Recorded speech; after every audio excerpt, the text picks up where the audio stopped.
Bonjour tout le monde, on se retrouve aujourd'hui pour coudre Scarlett, l'un de mes patrons de couture que vous avez beaucoup aimé coudre depuis sa sortie. Si vous ne connaissez pas encore ce modèle, il s'agit d'un patron qui est déclinable en blouse et en robe. Et la particularité de ce vêtement, c'est qu'on a un décolleté en V dans le dos, agrémenté de volants et d'une phosphate de boutonnage. Donc si vous avez peur de faire des boutonnières, n'ayez crainte, il n'y en a pas dans ce modèle. Enfin, au niveau des manches, on a une longueur 3/4 et on a des épaules qui sont légèrement froncées. C'est un vêtement que l'on peut coudre aussi bien l'été que l'hiver. Moi par exemple j'ai réalisé une version hivernale avec la version robe en utilisant un lainage et j'ai également utilisé un sergé de viscose pour faire une petite blouse légère pour le printemps par exemple. Dans le cadre de cette vidéo, moi j'ai fait un léger petit hack de ce patron en raccourcissant les manches et en utilisant une petite viscose de la marque Églantine et Zoé. À l'heure où je vous parle, le patron ainsi que ce tissu sont disponibles sur ma boutique. Allez, sans plus tarder, je vous montre comment coudre Scarlett, alors c'est parti.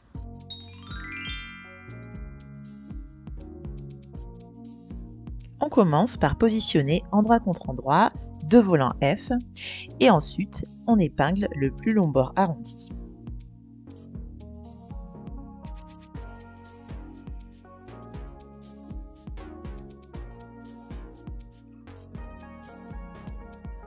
Puis sous la machine à coudre, on pique à 1 cm du bord.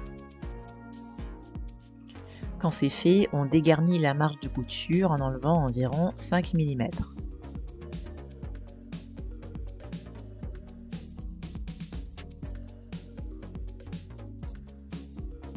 On peut maintenant retourner l'ouvrage sur l'endroit et on le repasse.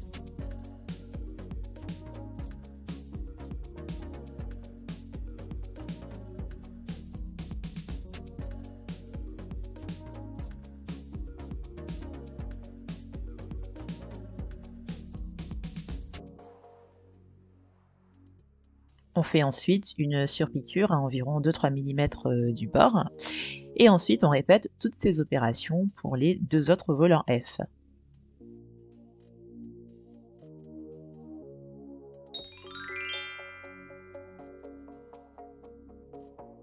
J'ai ici le haut de l'un des deux dos D et je vais épingler dessus le bord non fini de l'un des deux volants que l'on a cousu tout à l'heure. Donc le voici. Et là vous voyez que l'on n'a ni envers ni endroit sur ce volant, donc c'est à vous de choisir la face que vous allez positionner sur l'endroit du dos. Donc ici l'épinglage il sera un petit peu particulier puisqu'on devra tirer sur les deux extrémités du volant pour qu'il puisse épouser l'encolure en V de notre dos. Donc je commence par épingler le bas de mon encolure dos avec l'un des deux petits côtés de mon volant. Et ensuite, j'épingle l'autre petit côté du volant au niveau de l'épaule.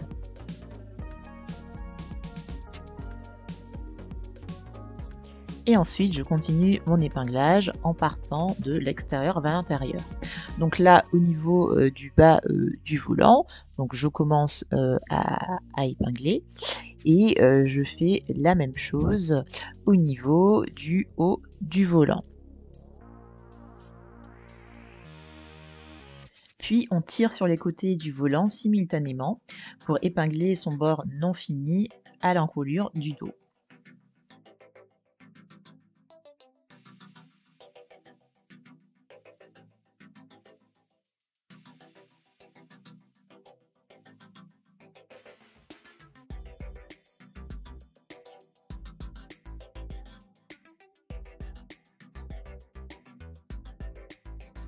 On pique alors à 5 mm du bord au niveau du milieu dos, de l'encolure et de l'épaule. Et voilà donc la couture que l'on obtient après un rapide passage sous la machine. Donc là vous voyez que j'ai cousu à 5 mm et qu'on a 3 épaisseurs de tissu, donc le dos et les 2 épaisseurs de tissu du volant. Pour finir, on répète ces opérations pour le deuxième volant et l'autre dos.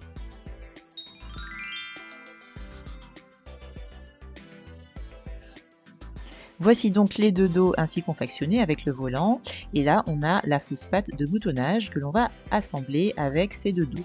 Donc je prends ma fausse patte de boutonnage et je vais l'épingler endroit contre l'un des deux dos.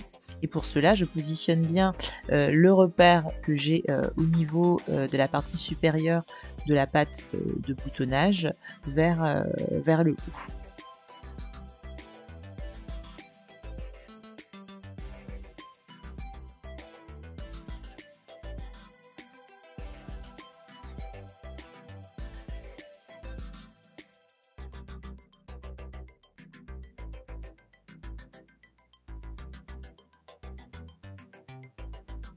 On pique alors à 1 cm sans oublier de surfiler ou de surjeter cette couture.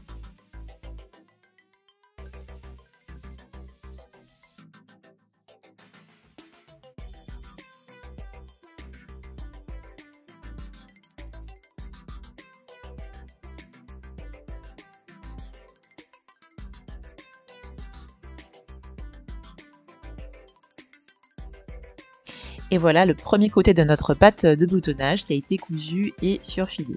Donc maintenant on va pouvoir coudre l'autre côté de cette fausse pâte de boutonnage avec le deuxième dos. Donc pour cela on fait comme tout à l'heure, on positionne le milieu dos de ce dos endroit contre endroit avec le bord non fini de notre pâte de boutonnage. On épingle et on pique à 1 cm sans oublier de surfiler ou de surjeter cette couture.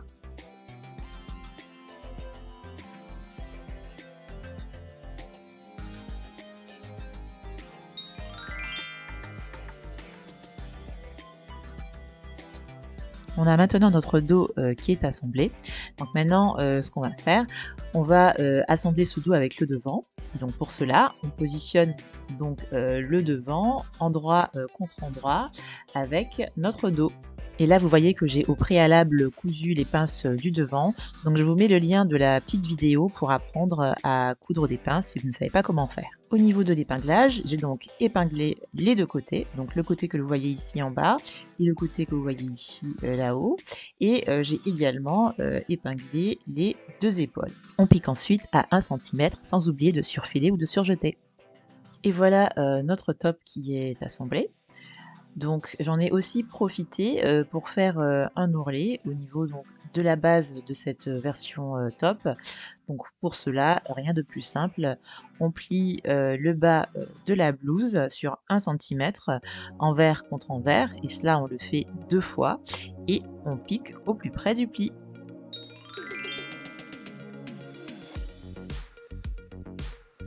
On s'attaque maintenant à la confection de la parmenture. Donc là, j'ai la parmenture devant et la parmenture dos.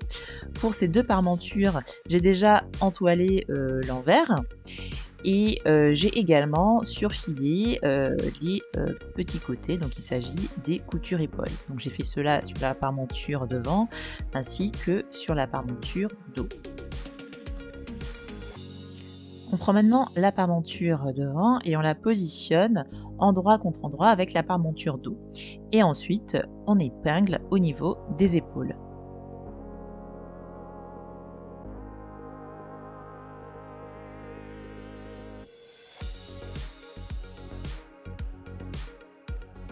Sous la machine, on pique à 1 cm du bord.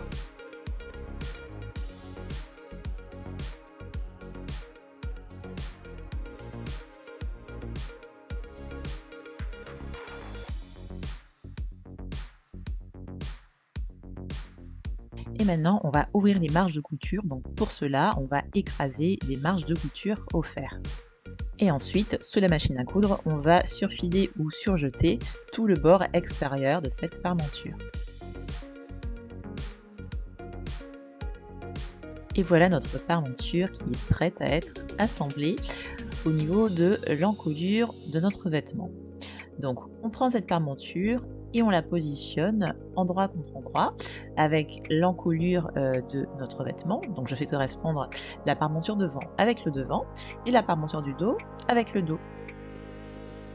Alors moi j'ai commencé par épingler la parmenture dos au niveau du dos. Ensuite je fais correspondre les épaules, donc les épaules de la parmenture avec les épaules du vêtement. Donc je fais ça des deux côtés du vêtement.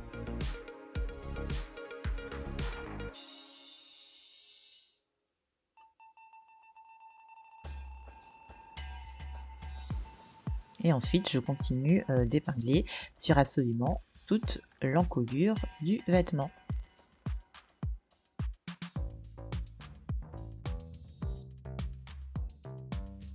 Et sous la machine, je pique à 1 cm du bord.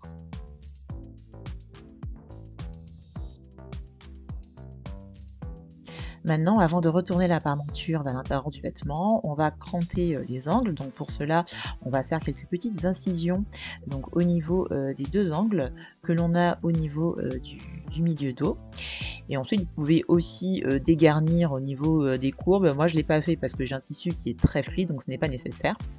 Et donc là maintenant, ce que je fais, j'épingle la parmenture pour la faire tenir à l'intérieur du vêtement. Donc je fais ça sur toute la parmenture et donc sur toute l'encolure du vêtement. Et voilà ce que l'on obtient maintenant qu'on a tout épinglé. Donc moi, sous la machine à coudre, je vais faire une piqûre nervure à environ 3 mm du bord pour fixer cette parmenture. Et voilà ce que l'on obtient après un rapide passage sous la machine. Donc moi j'ai fait cette piqûre nervure sur toute l'encolure, à l'exception du haut de la patte de boutonnage, parce que je trouve que c'est pas très esthétique. Donc j'ai commencé la couture de part et d'autre de cette patte de boutonnage. Maintenant il ne restera plus qu'à coudre les boutons, donc au niveau de cette faute passe de boutonnage. Et pour finir, vous devrez aussi coudre les manches. Moi, j'ai fait un petit hack du patron en raccourcissant les manches. Donc, je n'ai pas tout vous détailler tout sur la confection des manches, parce que j'avais déjà fait une vidéo à ce sujet. Donc, je vous mets le lien en barre d'infos. J'espère que cette vidéo vous a plu et que vous allez coudre plein de versions de Scarlett. En tout cas, n'hésitez pas à me faire part de vos retours et surtout n'oubliez pas de vous abonner à ma chaîne si ce n'est pas encore fait. En attendant, je vous dis à bientôt pour de nouvelles vidéos. Ciao, ciao!